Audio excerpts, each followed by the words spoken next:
Hello and welcome to the History of the Germans, episode 170, Jan Hus, Reformer and Rebel, which is also episode 7 of season 9, The Reformation Before the Reformation.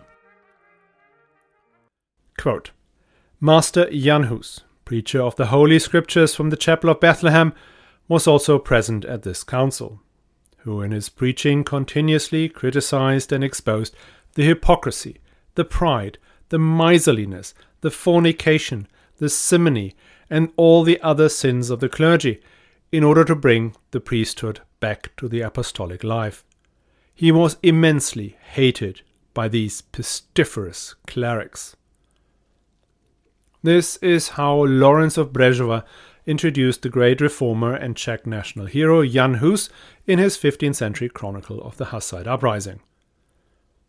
Why should we care about the trials and tribulations of just another holy man railing against corrupt prelates and the subsequent quarrel in a faraway country between peoples of whom we know nothing?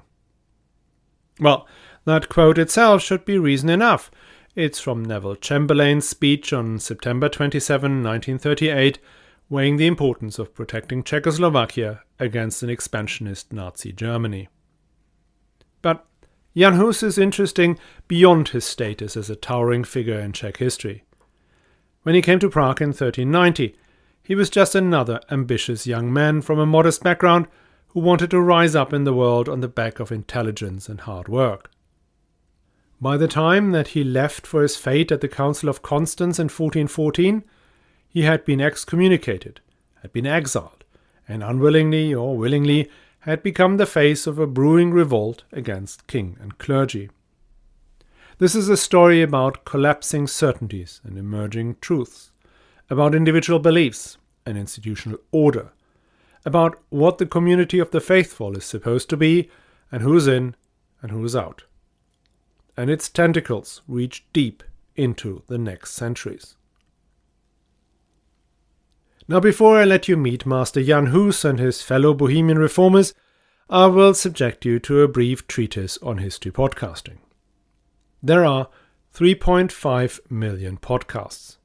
Mercifully, only 380,000 of those are classed as active.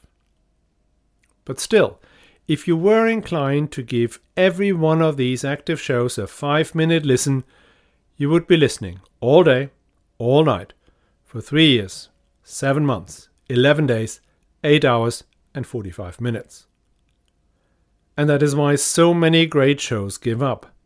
They simply cannot find anyone willing to invest 5 minutes to find out whether it's any good.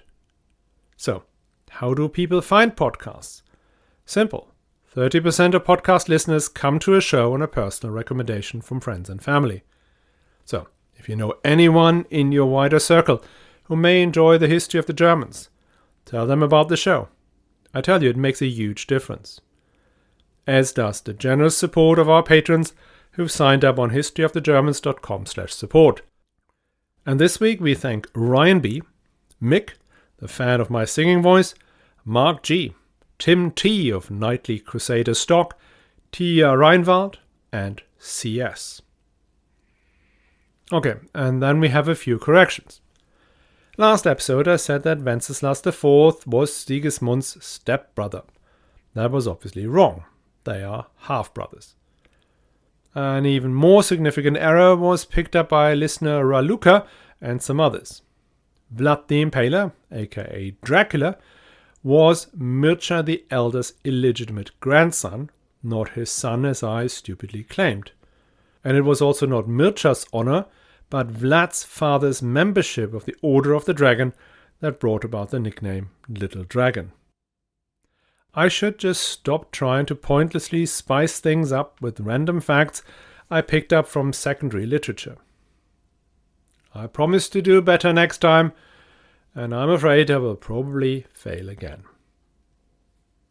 And with that, back to the show. Jan Hus was born probably around the year 1372. His father was called Michael, but that's all we know. We don't know what his occupation was, for instance. Of his mother, we do not even know her name. And even his own name is an invention. Jan Hus called himself after his home village of Hussite, Goose Town, which is why his surname is actually Goose, which is uncomfortably prophetic.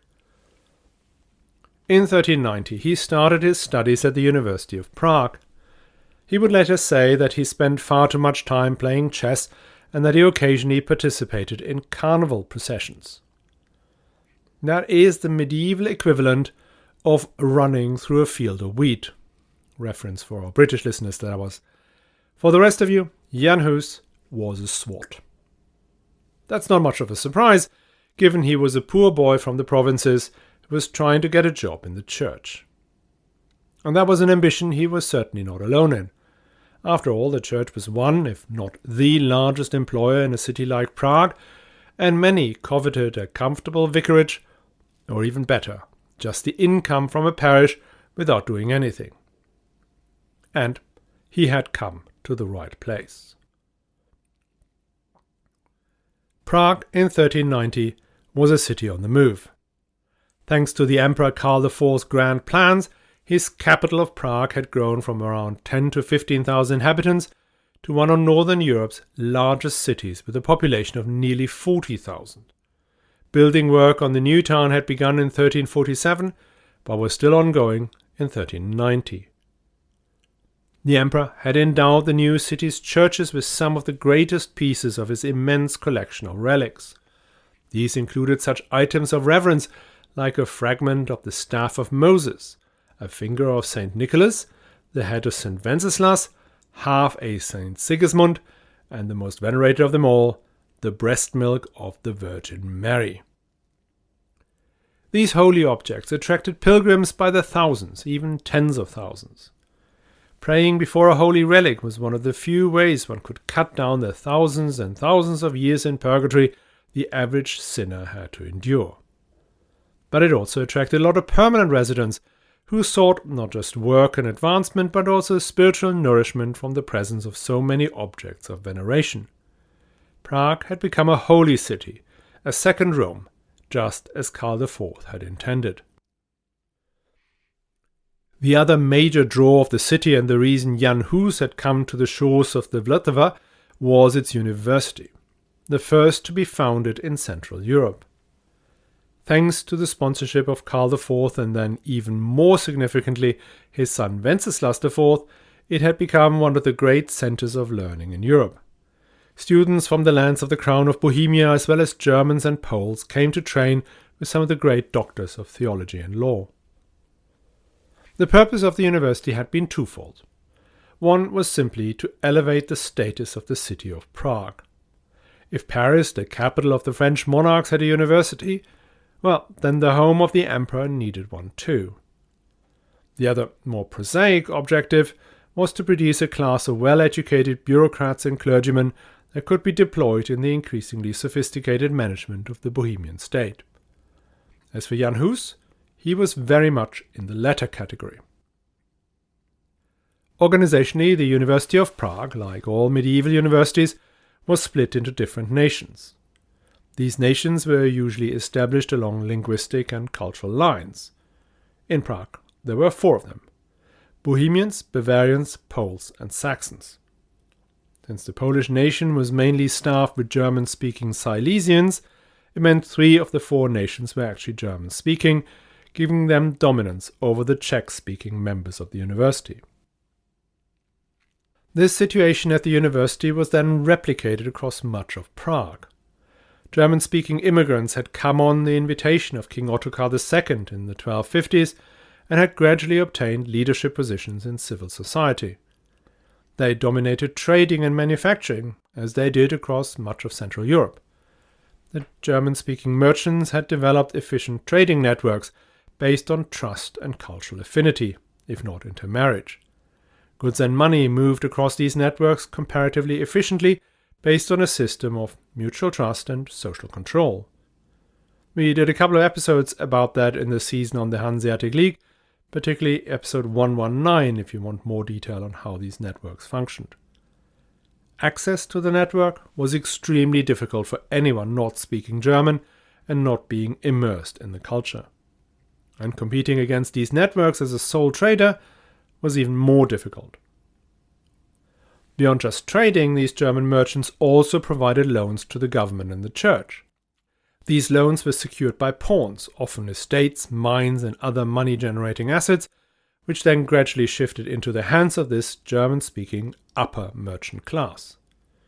Being the source of finance, the bankers also had ready access to the king, who would bend the state to their will. Bottom line, many Czechs outside the nobility felt as second-class citizens in their homeland, and language was an important marker of this division. That occurred despite both Karl IV and Wenceslas IV making a strong point of speaking Czech as well as German and French at court. Now, if you combine these three things, a religiously motivated citizenship, a university that churns out progressive ideas, and a population chafing up against linguistically and socially superior group, you have a medieval powder keg.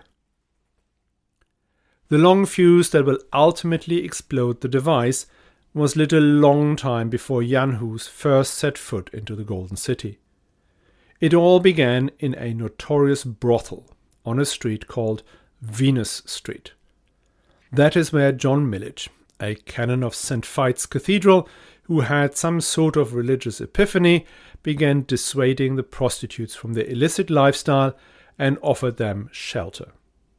Milledge became a very popular pastor, much admired for his relentless laying out of the hypocrisy of the official church. Having good contacts amongst the ladies of the night, he was able to expose their clerical customers, one of whom had even built a separate entrance to his house to facilitate his partying. But where he really hurt the clergy was when he exposed the rampant simony in its ranks, the purchase of spiritual appointments for money. That was something the population hated even more than the lack of sexual probity. Despite, or maybe because of his relentless criticism and demands for reform, Milledge was popular with the highest ranks of society, even with the emperor himself. So popular indeed that Karl overlooked that Milledge had once called him the Antichrist. Under imperial protection, Milledge built up a community of preachers, often laymen rather than trained clergy, who spread his ideas. This community moved into the brothel where Milledge had started preaching, and that had now become a home for rescued women. He called this community his New Jerusalem and acquired more and more of the surrounding buildings. Milledge preached not just in Latin, as was commonplace at the time. He firmly believed that the faithful should understand the word of God and should hence be preached to in their own language. That would namely mean Czech and German, the two main languages used in Prague. Milledge also demanded that the Bible should be translated into Czech, though he never really got round to doing it. Another of his ideas was that everyone should receive the sacraments as often as possible, in particular the Eucharist, to be closer to the spiritual body of Christ.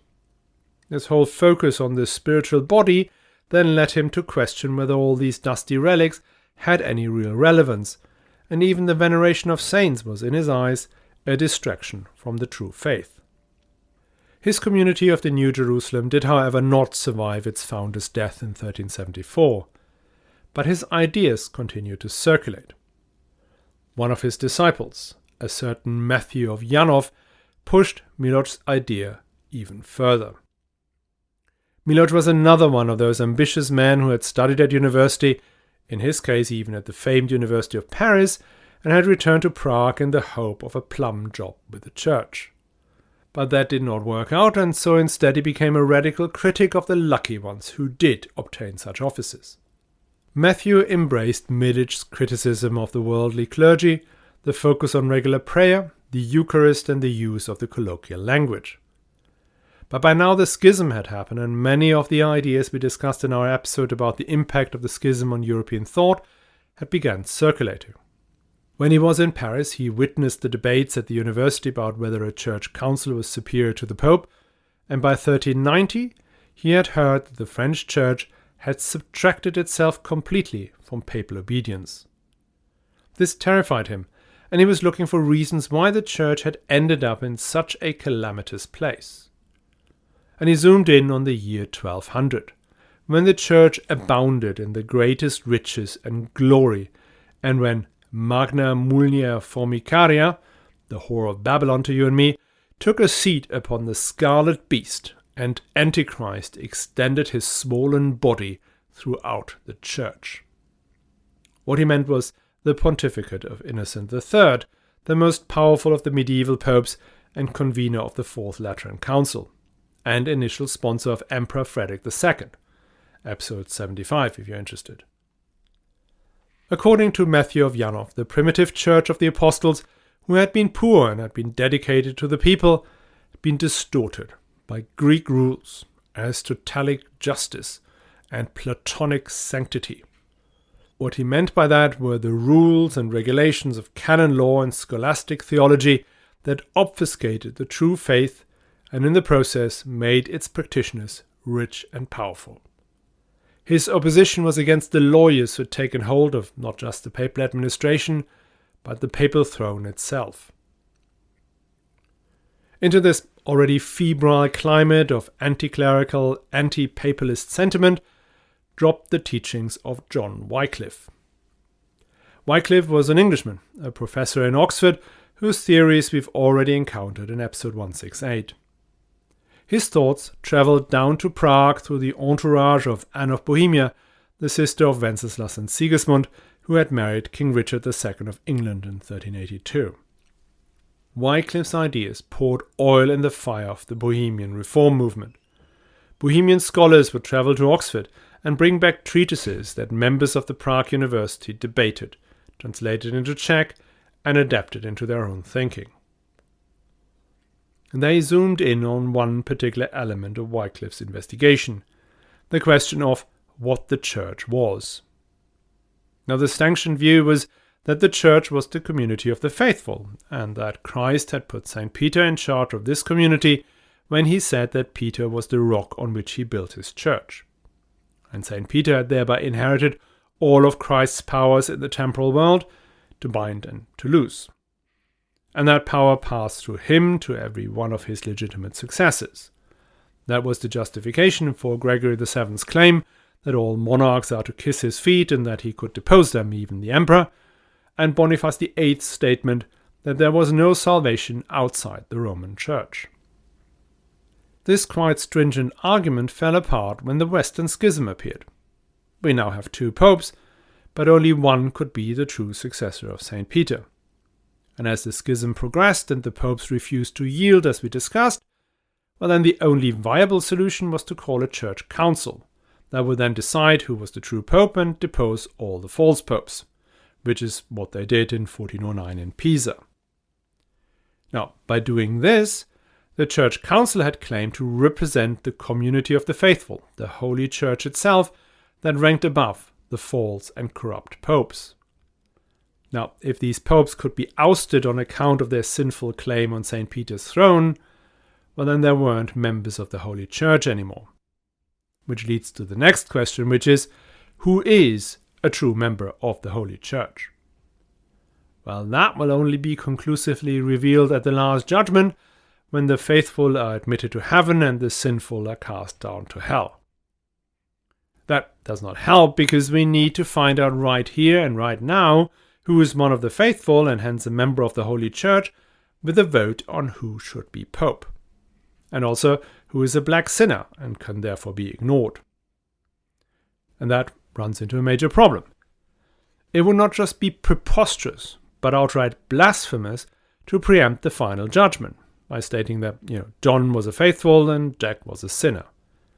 So the only thing we can do right now is to look for the signs.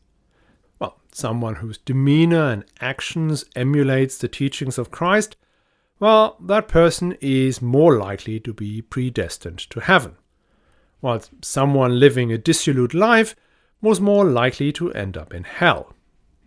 That makes a lot of sense, but is totally explosive. Because if you come across a drunken fornicating bishop who acquired his post through simony, well, that guy is unlikely to be one of the faithful. If he's not one of the faithful, then he's not a member of the church. If he's not a member of the Holy Church, he cannot tell me what to preach, or who to preach to. Meanwhile, someone with an impeccable lifestyle and a deep faith, but no church license, would be not just entitled to preach, but should be listened to well above that debauched prelate. What Wycliffe proposed would lead to a complete dissolution of discipline in the church in its current state of corruption, which is why he proposed a fallback. The temporal authorities, the kings and princes, were to maintain the discipline in the church until such time that it was completely reformed. These ideas were grist to the mill of the Bohemian reformers, who had been looking for a theological justification for their rejection of the corrupt prelates at the top of the church. And Jan Hus was one of these Bohemians who picked up and digested Wycliffe's thesis. There is a tremendously complex debate about what of Wycliffe's theses Hus exactly endorsed and which ones he did not. That mattered for the legality of the judgment that led to his execution at Constance, spoiler alert, but did not matter much for what went down in Bohemia. Bohemia embraced much of Wycliffe's theses. But I'm jumping ahead. Now, last we saw Jan Hus, the person, was in 1390 when he arrived in Prague. He studied at university and by 1401 was ordained as a priest, and he took holy orders. He preached in a number of churches in the Old Town before he was appointed the main preacher at Bethlehem Chapel in 1402. The Bethlehem Chapel was an unusual setup. Though called a simple chapel, it was a huge building, able to take 3,000 worshippers. The reason it wasn't a full church was because it was a private chapel created and funded by two pious Prague merchants. That made it on the one hand less prestigious than a full parish appointment, but it left Jan Hus with a lot more freedom than an ordinary priest. When he took up the role, Jan Hus was well within the mainstream of the Bohemian clerical setup. Though many ideas the reformers promoted were radical and not at all in line with general church doctrine. But the majority of the established church, all the way up to the archbishop, were at least supportive in their demand for reform. They even tolerated the preaching in Czech practiced by the reformers, and something Jan Hus did very much from the beginning. Though he had helped translate some of Wycliffe's works, his theological writings at that time were fairly tame. What radicalized him, or what radicalized the perception of him, were a sequence of events that unfolded over the coming decade. In 1405 he became part of a commission to investigate a miracle a parish priest of a burnt-down church claimed to have witnessed, something about a bleeding host. What Hus uncovered was a greedy priest who had made the whole thing up to raise money for the rebuilding of his church and the recovery of his main income stream. And that investigation led him further into doubt, not just about the veracity of some of these relics, but also whether any relics, in particular those directly physically related to Christ himself, were compatible with Scripture. Whilst that's going on, his career as a preacher was going great. Bethlehem Chapel filled up with worshippers, not just on Sundays but also on workdays. Jan Hus was a gifted orator, and he had a knack to convey rather complex theological ideas in a way the common people could understand. His most famous quote is, "Seek the truth, hear the truth, learn the truth, love the truth, speak the truth, hold the truth, and defend the truth until death." And at another point he said, "Love the truth, let others have their truth, and the truth will prevail." This letter made it even into the national motto of the Czech Republic, which is "Truth prevails." Now, when I first read this, I stumbled over the term "their truth," which is one of my absolute bugbears. There is no such thing as my truth or your truth or anybody else's truth. There are facts and there's fiction. But then I do not think that what Jan Hus was talking about was this modern idea of my truth. For him, like his contemporaries, faith was truth and truth was faith. There was no difference between scientific truth and faith as we see it today. So the correct interpretation of these statements would be to replace the word truth with the word faith. And then the statements take on a different and a much more amenable connotation. Hus was prepared to die for his truth, his faith, when he said, "Defend the truth until death." But he did not want to harm others who held different beliefs.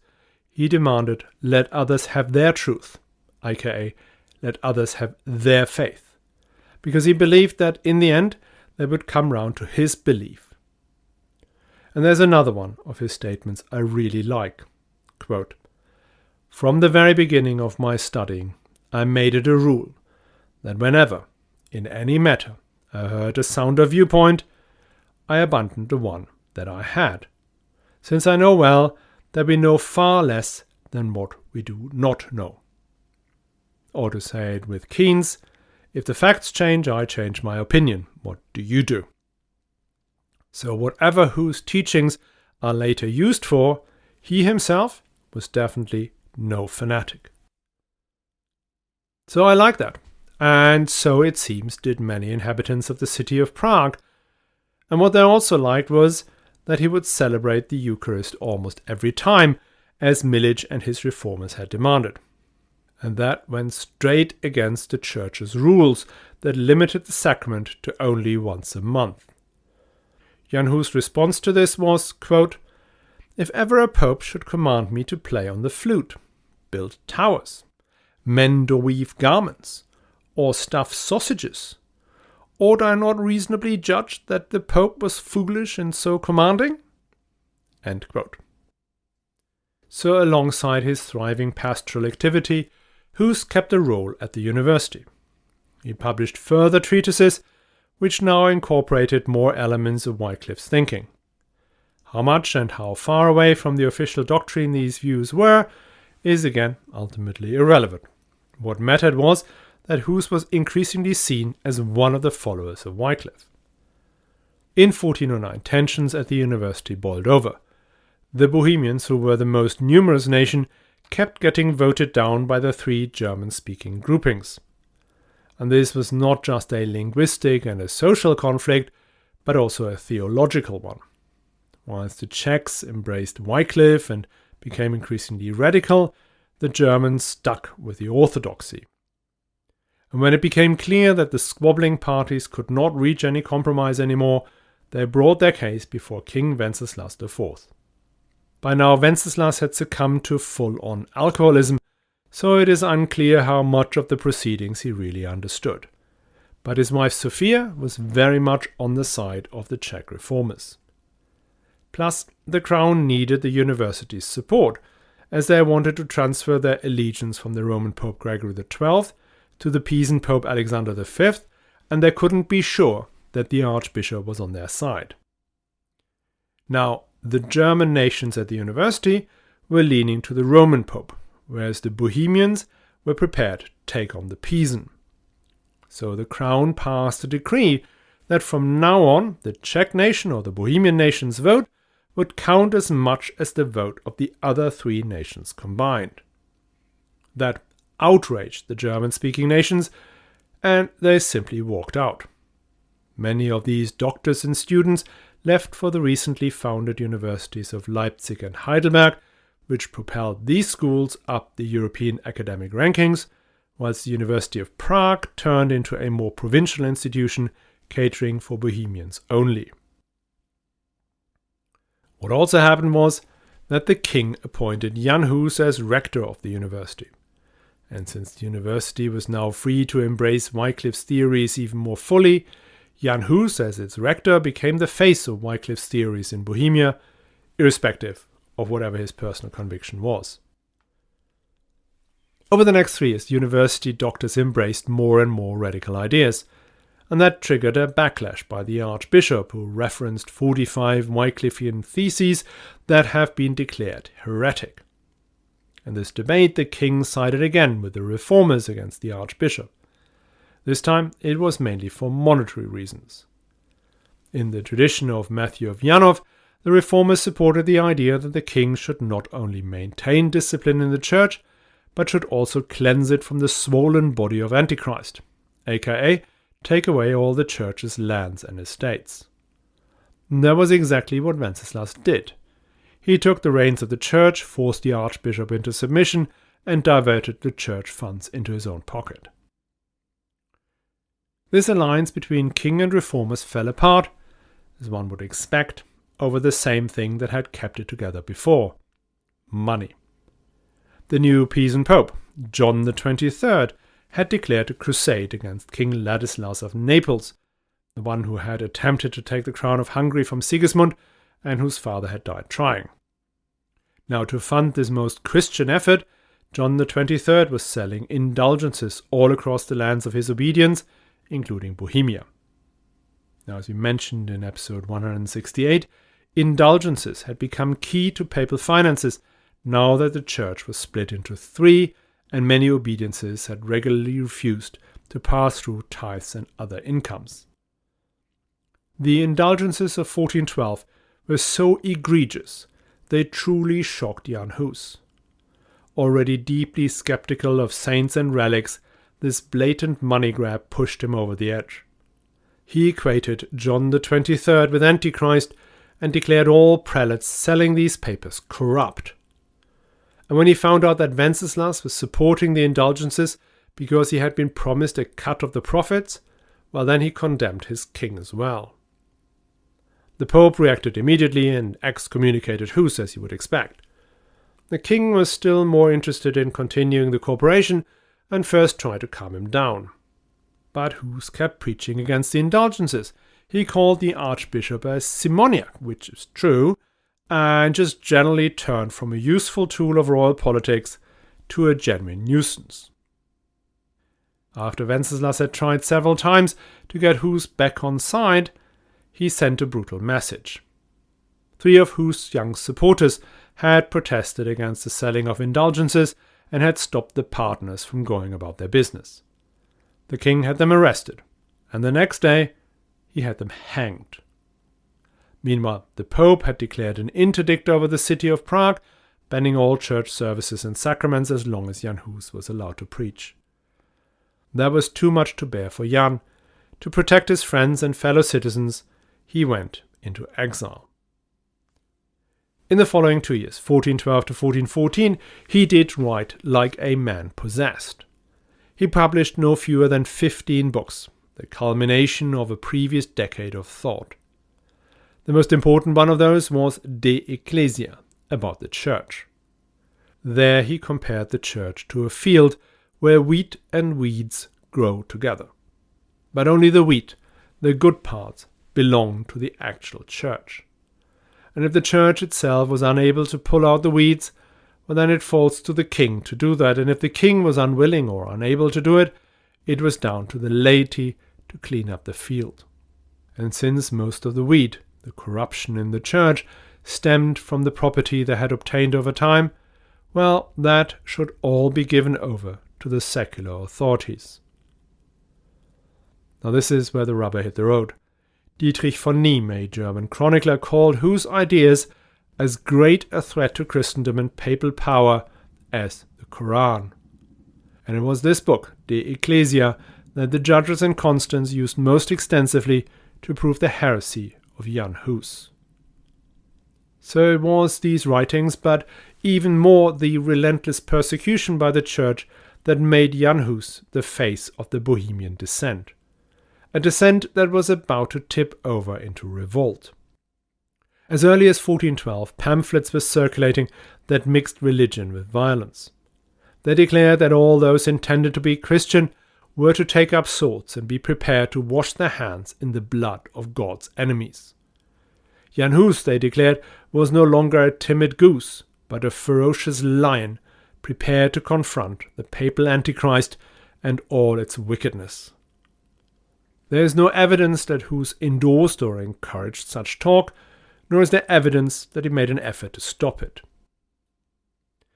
It is in late 1414 that Jan Hus is summoned to the Council of Constance that had gathered since November of that year. He was asked to come and subject his teachings to review by the doctors and senior clergy at the greatest of church councils. Sigismund, by now elected King of the Romans and presiding over the council, promised Hus safe conduct. Now, one cannot know whether Hus believed Sigismund's promise or whether he willingly walked straight into his martyrdom. But this again mattered as much or as little as the question whether or not he was guilty of heresy. What mattered was what the people back in Prague believed happened, and what actions these beliefs triggered. Now, some of that we will find out next episode when we finally talk about the Great Council of Constance, and I hope you will join us again. In the meantime, should you feel so inclined, listen back to some of the older episodes when we talked about Bohemia. For instance, way back in episode 26 when we look at the murderous Bohemian succession crisis in the early 11th century. Episode 54, when a Bohemian ruler tilts Barbarossa's campaign in Italy in favor of the empire. Or some of the more recent ones, like episode 140 about the fight between Rudolf of Habsburg and the Golden King Ottokar II. And what you could also do is make a one-time donation at historyofthegermans.com/support, just in case you feel like it.